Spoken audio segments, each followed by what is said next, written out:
I'm sure you've heard the news. Russia and Ukraine are locked in a brutal war. But why is Ukraine so important to Russia? The answer goes back to the Cold War and the old Warsaw Pact. After World War II, Europe split in two. The West, led by the US and NATO. The East, controlled by the Soviet Union through an alliance called the Warsaw Pact.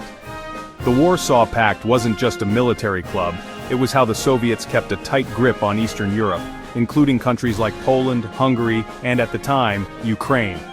But in 1991, the Soviet Union and its Warsaw Pact collapsed. Suddenly, those eastern countries started joining NATO, moving closer to the West. For Russia, this felt like losing its buffer zone and its influence. Ukraine became the big prize. It's huge, right on Russia's border, and was once a Soviet republic. Vladimir Putin and Russian leaders have long said Ukraine and Russia are one people. But Ukraine disagrees. It wants to choose its own future, and that means looking west toward the European Union and NATO. That's why in 2014, Russia seized Crimea.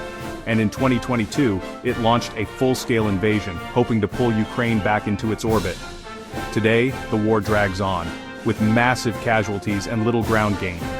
At its core, this conflict is about Ukraine's right to choose, and Russia's refusal to let go of its past. History's not just in textbooks, it's right there on the battlefield.